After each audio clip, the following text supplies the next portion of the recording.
അല്ലയോ പുഷ്പമേ നിനക്ക് സൗന്ദര്യമാരു നൽകി. നമസ്കാരമുണ്ട്. നമസ്കാരം. നല്ല കവിതയാണല്ലോ. പ്രകൃതിയെ കണ്ടപ്പോൾ നമുക്ക് ചെറിയൊരു സന്തോഷം. നല്ല കാര്യം. എപ്പോ വന്നു?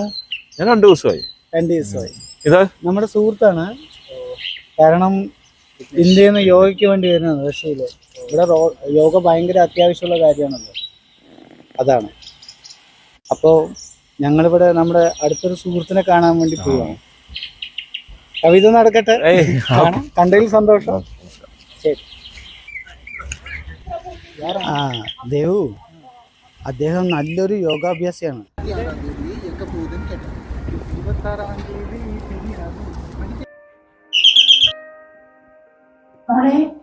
ആരാ നോക്കൂ. അമ്മ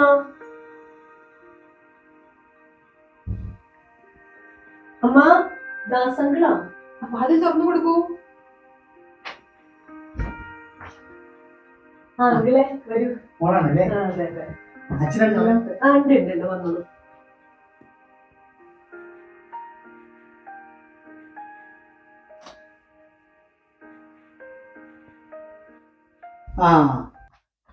ഹലോ മേനൻ ചേട്ടാ. പതിവില്ലാതെ ഈ വഴിക്കൊക്കെ ഞങ്ങളിങ്ങനെ വന്നതാണ്. ഇരിക്കൂ ഇരിക്കൂ. കൊറേ കാലമായല്ലോ ഈ വഴിക്കൊക്കെ വന്നിട്ട്. ദേവാണ്, കോയമ്പത്തൂർ നിന്ന് വന്നതാണ്. സ്റ്റുഡന്റ് ആണ്. കോയമ്പത്തൂർ തന്നെ വീട്. വീട്ടില് அப்பா அம்மா தங்கச்சி எல்லாரும் ഫ്രണ്ടിനെ പാക്കുന്നதுக்கு வந்து அதுக்காக வந்தோம். ரொம்ப சந்தோஷம். நல்லது. ചായ എടുക്കട്ടെ? ആയിക്കോട്ടെ. മോളെ 2 ചായ എടുക്കൂ. മോളാണോ ചായ വെച്ചത്? അതെ. അച്ഛനെ ചായ? അല്ല, അച്ഛൻ ചായ കൂടി നിർത്തി, ഇപ്പൊ കുടിക്കാറില്ലേ? കൊറേ കാലായി ഒഴിവാക്കിയിട്ട്. നന്നായി, നല്ല കാര്യം. ആതിര മോള് ഇപ്പൊ എന്ത് ചെയ്യുന്നു? എംബസി സ്കൂളിലെ ടീച്ചറായിട്ട് വർക്ക് ചെയ്യണോ? മാത്സ് ആണോ സബ്ജക്ട്? മേനോൻ ചേട്ടാ, ഞാൻ വന്ന പ്രധാന കാര്യം നമ്മുടെ ബാലകൃഷ്ണ മേനോനില്ലേ, ബാലകൃഷ്ണ മേനോന്റെ മോനുണ്ട് ശ്യാമ. മേനോൻ ചേട്ടൻ അറിയായിരിക്കും, ആ വ്ളോഗിങ് ഒക്കെ ചെയ്യുന്ന. അറിയാം. ആ ശ്യാമിന്റെ ഒരു പ്രപ്പോസല് അവർക്കൊരു താല്പര്യമുണ്ട്. നമ്മുടെ ആതിര മോളെ ഒന്ന് പ്രപ്പോസ് ചെയ്തെന്ന ഒരു താല്പര്യം പറഞ്ഞു. അപ്പൊ മേനോൻ ചേട്ടൻ്റെ അടുത്ത് നേരിട്ട് പറയാന്ന് വിചാരിച്ച് വന്നാണ് ഞാൻ. പറഞ്ഞത് അങ്ങനെയായിരുന്നു. അതിപ്പോ പയ്യനെന്താ ജോലി? പയ്യന് നല്ല എഡ്യൂക്കേഷൻ ഉണ്ട്, പിന്നെ സ്വഭാവവും നല്ലതാണ് എന്നാണ് എനിക്ക് അറിയാൻ കഴിഞ്ഞത്. എന്താ ഞാൻ പറയാ, ഒരു ജോലി ഇല്ലാത്ത പയ്യനല്ലേ. മോൾക്കൊരു ജോലിയുള്ള പയ്യനെയാണ് ആലോചിക്കുന്ന. പിന്നെ നമ്മളുടെ ബാലകൃഷ്ണ മേനോന്റെയും ശ്യാമള ടീച്ചറേയും ഫാമിലി നല്ല ഫാമിലിയാണ്. പയ്യന് വിദ്യാഭ്യാസമുണ്ട്, ഒന്നുകൂടെ ആലോചിച്ചൂടെ? ദാസാ, ഞാൻ ഓപ്പണായിട്ട് പറയാം, അത് നമുക്ക് വേണ്ട.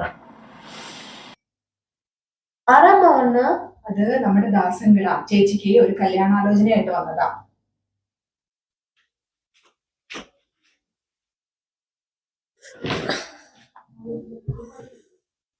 അനുരാഗമൊഴുകുന്ന നാളിലുങ്ങി മോഹമാം പുഴയിലൂടൊരു കൊച്ചു വള്ളത്തിൽ നിന്മാറിൽ തലചായ്ച്ചിരുന്ന നേരം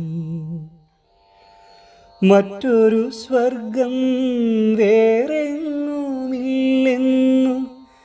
എൻ ഹൃദയം മന്ത്രിച്ച നേരമല്ലോ, എൻ ഹൃദയം മന്ത്രിച്ച നേരമല്ലോ.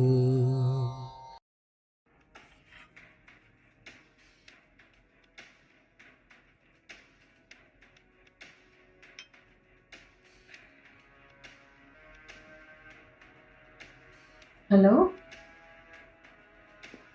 ശ്യാം, അതെ, ദാസങ്ങളിപ്പോൾ വന്നിട്ടുണ്ടായിരുന്നു. ആകെ കൊളായി. അച്ഛനും അമ്മയ്ക്ക് തീരെ ഇഷ്ടമായിട്ടില്ല. എന്തപ്പോൾ ചെയ്യുക? എനിക്കൊരു മനസമാധാനം ഇല്ല. ഇപ്പൊ എന്താ ചെയ്യാ?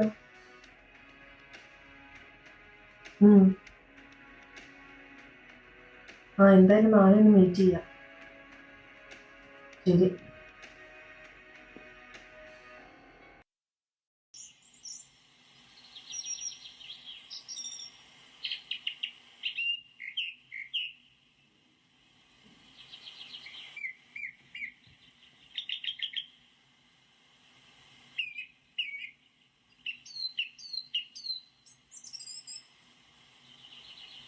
എന്താ ശ്യാം, എത്ര നേരമായി ഞാൻ വിളിക്കുന്നു? എവിടെയായിരുന്നു ഇത്ര സമയം? ഞാൻ കാര്യങ്ങളൊക്കെ അറേഞ്ച് ചെയ്യുമായിരുന്നു. എല്ലാം റെഡി ആവണ്ടേ? ഇപ്പോഴാണ് എല്ലാം ഒന്ന് റെഡിയായ. എനിക്ക് ആകെ ടെൻഷനായിട്ട് വയ്യ ശ്യാം. എന്ത് പറഞ്ഞിട്ട് വീട്ടിൽ നിന്ന് ഇറങ്ങും ഇപ്പോ? അതൊന്നും നോക്കേണ്ട കാര്യമില്ല. ക്ലൈന്റ് മീറ്റിംഗ് ഉണ്ടെന്ന് പറഞ്ഞ് അറിയാൻ മതി. എനിക്കറിയില്ല എന്താ ചെയ്യാ, ഒരു എത്തും പിടിയും എല്ലാ കിട്ടുന്നില്ല. കാര്യങ്ങളും റെഡി ആയില്ലേ? ഇനിയിപ്പോ എന്താ ടെൻഷൻ അടിക്കാതിരിക്കുന്നേ? ശ്യാമിന് അത് പറയാ. ഇത്രയും വളർത്തി വലുതാക്കി അച്ഛനും അമ്മയൊക്കെ പെട്ടെന്ന് ഇട്ടിട്ട് പോണോന്ന് പറഞ്ഞ എന്ത്? ഇതിപ്പോ എല്ലാ കാര്യങ്ങളും കൂടെ ഒരുമിച്ച് നടക്കുവോ? കുറച്ച് കഴിഞ്ഞാൽ എല്ലാം ശരിയാവുമായിരിക്കും അല്ലേ? എല്ലാം ശരിയാവും, ഒന്നുകൊണ്ടും പേടിക്കണ്ട. ഞാൻ വിളിക്കാം, നീ അപ്പം മെട്രോയിലേക്ക് വന്നാൽ മതി, ഞാൻ അവിടെ നിൽക്കാം. ശരി, നമുക്കിന്ന് ഇവിടുന്ന് ഒരു കോഫി കുടിച്ചിട്ട് പോയാലോ? അയ്യോ, എന്റെ ബാഗ് എടുത്തില്ല. വാ. ജാൻസി ചേച്ചി, ഇന്നെന്താ സ്പെഷ്യല്? കൊറേ സാധനങ്ങളൊക്കെ കാണുന്നുണ്ടല്ലോ. ഉണ്ടോ? എന്താ മോഹം കണ്ടിട്ട് എന്തോ ഒരു പ്രത്യേകത ഉണ്ടോ പോലെ. സത്യം പറഞ്ഞു, എന്താ മോളെ? എന്താ കഴിച്ചു നോക്കൂ. കഴിക്കുവാണ് മുത്തേ. ഞങ്ങള് വിശന്ന് കൂറ കുത്തി വരുവായിരുന്നു. അമ്മ അടിപൊളിയല്ലേ? നല്ല ടേസ്റ്റ് ഉണ്ട്. ജാൻസിക്കുട്ടി മിടിക്കി. സ്പെഷ്യൽ ആയിട്ട് ഉണ്ടാക്കിയത്. അല്ല, സിമി എന്തേ?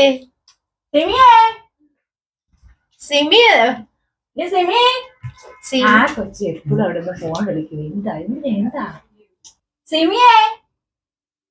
അല്ലേലും ഉണ്ടല്ലോ, എന്തേലും ഒരു നാലാള് കൂടെ ഒന്നിടത്ത് അവള് കാണത്തേ ഇല്ല. അവളുടെ സാധനല്ലേ ഇവിടെ ഇരിക്കുന്നത്. അവിടെ പോയി കിടക്കുക. എപ്പോഴും ആ കുട്ടിയെ കുറിച്ച് പറയുന്നു.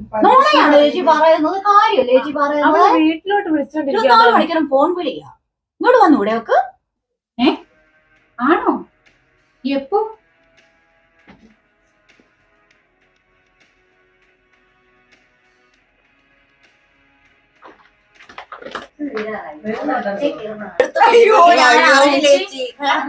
എന്താ മേനോൻ ചേട്ടൻ മകളില്ലേ ആദി, അവള് ശ്യാമിന്റെ കൂടെ വിളിച്ചോടി. നമ്മുടെ ആദി നിന്റെ കൂടെ അല്ലായിരുന്നോ? നിന്റെ കൂട്ടുകാരിയല്ലേ അവള്? നീ അറിഞ്ഞില്ല? എനിക്കൊന്നും അറിയത്തൊന്നുമില്ല. എന്നോടൊന്നും അവള് പറഞ്ഞിട്ടൊന്നുമില്ല ചേച്ചി. എന്താ ചേച്ചി ഇങ്ങനൊക്കെ പറയുന്നേ? ഞാൻ അറിഞ്ഞിട്ടേ ഇല്ല. അയ്യോ, എനിക്ക് അപ്പഴേ അറിയായിരുന്നു അവര് കുതിരയാ ആരോടെ ഒളിച്ചോടി പോകുന്നത്. എനിക്ക് ഇഷ്ടപ്പെട്ടു, നന്നായി. ഒരാൾ ഒളിച്ചോടുമ്പോ അങ്ങനെയാണോടോ പറയേണ്ടത്? ഈ മോക്കം മുഴുവൻ ക്യാമറ തൂക്കിപ്പിടിച്ച് നടക്കൂല്ലേ? പിന്നെ ആരെന്റെ കൂടെ പോയില്ലേ ഉള്ളൂ അതിശയം. അതെനിക്ക് എന്നാ അറിയാം. ചേച്ചി, അവര് സ്നേഹിച്ചവരല്ലേ? അവര് പോകുന്നതിനിപ്പോ എന്താ? അയ്യോ, ഒളിച്ചോടണ്ടില്ലേനടി, കല്യാണം കഴിച്ചു വിടൂലേ? നിങ്ങൾ എന്തോ ഈ പറയുന്നത്? ആ സിംഹവാലമേനോനാണ് അയാളുടെ വിചാരം ഈ മോസ്കോയിൽ അയാൾ തലയേറ്റിക്കൊണ്ട് നടക്കുന്നത്. അയാളുടെ ആ വല്യമ്മയാണേലോ, 20 വർഷം ദാരിദ്ര്യം പറഞ്ഞിട്ട് ഒട്ടും തീർത്തിട്ടുമില്ല. പിന്നെ ഇതായാലും ഇതിനപ്പുറം സംഭവിക്കും. ആ ശ്യാമിന്റെ കൂടെ. ചേച്ചിക്ക് അറിയാവോ ചേച്ചി, ഈ ചെറുക്കനെ ആയിരുന്നു നേരത്തെ ഇവർ ആലോചിച്ചിരുന്ന. അവരുടെ വീട്ടിൽ ചെന്ന് ചോദിച്ചതൊക്കെയാ. എന്നിട്ട് അന്ന് അങ്ങ് കെട്ടിച്ചു കൊടുത്താൽ പോലായിരുന്നു. പിന്നെ നിങ്ങൾ എന്നെ കുറ്റം പറഞ്ഞിട്ട് വലിയ കാര്യമുണ്ടോ? എന്നാലും ഇങ്ങനെയൊക്കെ കുറ്റം പറയാൻ പാടില്ല. പിന്നെ എങ്ങനെയാ ചേച്ചി പറയേണ്ടത്? എന്തോ പറയേണ്ടത്? ഇതിന്റെ വല്ല ആവശ്യമുണ്ടോ? അവർക്ക് തന്നെ ഒരു നൊപ്പുറം കിട്ടണം. എന്നാലും വല്ലാത്ത കഷ്ടമായി.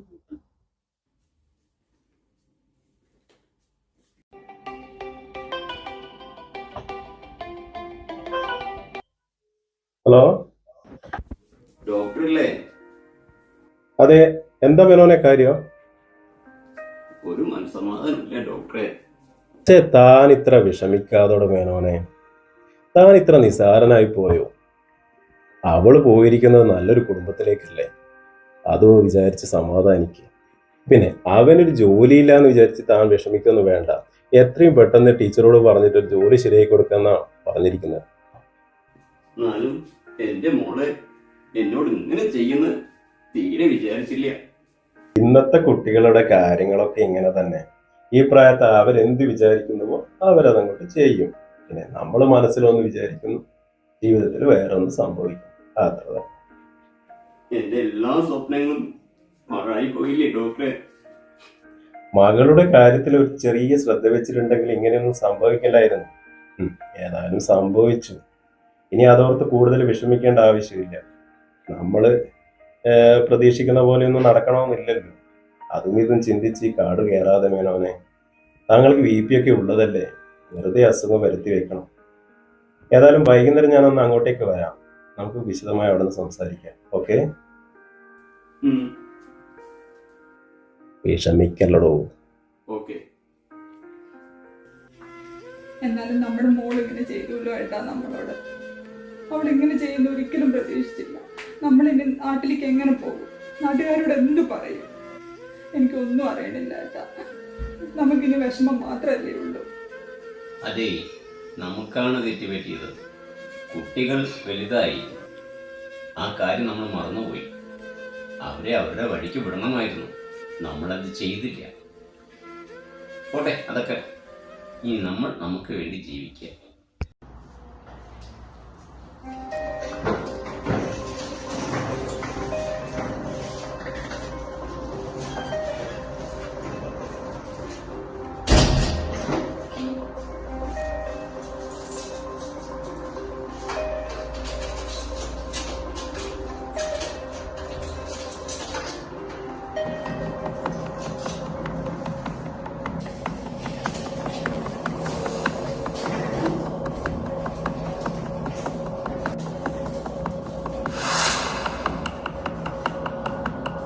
മാമ്പൂ കണ്ടും മക്കളെ കണ്ടും മോഹിക്കരുതെന്നു കാരണവന്മാർ ചൊല്ലിയതെത്ര സത്യം, എത്ര സത്യം.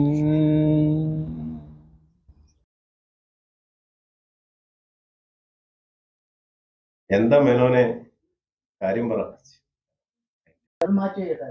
കുടിച്ചോളൂ, കുടിച്ചിട്ട് കുടിക്കാനല്ല. അത് മാറ്റി വെച്ചു.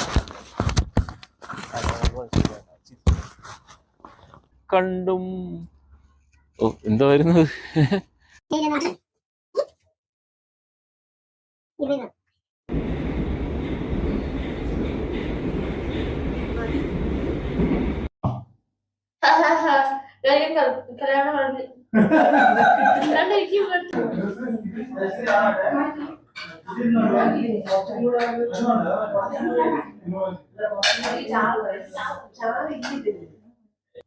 ഡയറക്ടർ പറ, ആക്ഷൻ.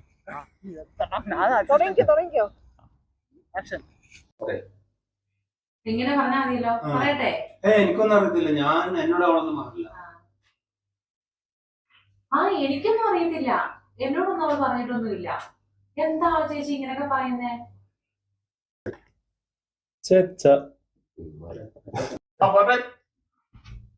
ഒരു മിനിറ്റ്, ആതിര വരുന്നതായിപ്പോ ഞങ്ങൾ ചേച്ചി അറിഞ്ഞോ? എന്ത്